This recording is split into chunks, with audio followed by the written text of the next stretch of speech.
1947 میں آج کی رات 27 کو پاکستان بنا تھا۔ پہلے ہم سب کو سمجھنا چاہیے کہ ایک بہت بڑی خواب کا نام پاکستان تھا۔ یہ کوئی عام ملک نہیں بنا تھا، یہ واحد ملک بنا تھا اسلام کے نام پہ، اور اس میں ایک نعرہ تھا کہ پاکستان کا مطلب کیا، لا الہ الا اللہ۔ سارے بر صغیر کے مسلمانوں کی کوششوں سے، ان کی ووٹ سے پاکستان بنا تھا۔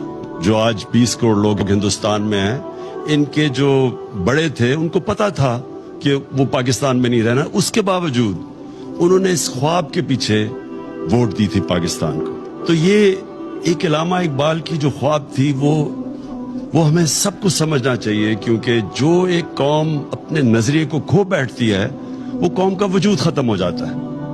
تو ہمیں پہلے سمجھنا چاہیے کہ بہت بڑا پاکستان کا جو خواب تھا ہمیں اپنے مقام کا سمجھنا چاہیے۔ تو آج اس عبادت کی رات میں سب سے آپ سے چاہوں گا کہ آپ دعا کریں پاکستان کے لیے، کہ ہم اس خواب کی طرف جائیں جو بدقسمتی سے ابھی تک ہم نہیں جا سکے۔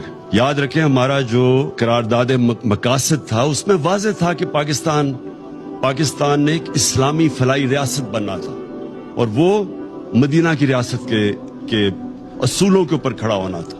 وہ جو تھی مدینہ کی ریاست، وہ ایک نبی صلی اللہ علیہ وسلم کی سنت تھی کہ اللہ نے ہمیں حکم دیا تھا کہ ان کے قدموں پہ، ان کے شریعہ پہ، ان کے راستے پہ چلو۔ تو مدینہ کی ریاست ان کی سنت تھی، اور وہ کیوں اللہ نے ہمیں حکم دیا تھا؟ کیونکہ وہ ریاست نے بنیاد رکھی تھی دنیا کی سب سے عظیم سویلائزیشن۔ مسلمان نے کئی 100 سال دنیا کی امامت کی، ہر طرح سائنسدان بھی ٹاپ مسلمان تھے، ہر کلچر میں، تہذیب میں سب سے آگے تھے۔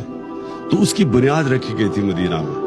تو یہ پاکستان کو اس اصولوں پہ ہمیں کھڑا کرنا چاہیے تھا۔ ہمیں پہلے لا الہ الا اللہ کا مطلب سمجھنا ہے۔ لا الہ الا اللہ کا مطلب، جب آپ اللہ کے سوا کسی کے سامنے نہیں جھکتے، انسان آزاد ہو جاتا ہے۔ اور جو ہماری یہ زنجیریں جو ہمیں زمین پہ رکھتی ہیں، یہ جب تک لا الہ الا اللہ کا مطلب ہم نہیں سمجھتے، وہ زنجیریں ٹوٹتی نہیں ہیں۔ تو ایک انسان اپنے پورے مقام پہ نہیں پہنچ سکتا۔ سب سے بڑی زنجیر ہے خوف کی زنجیر، موت کا ڈر کہ جی مجھے کوئی ذلیل کر دے گا۔ اللہ نے اپنے ہاتھ میں ذلت رکھی ہوئی ہے۔ رزق کا ڈر کہ میری جی روزگار نہ چلا جائے۔ یہ سارے وہ خوف ہیں جو انسان کی پرواز روکتے ہیں اوپر۔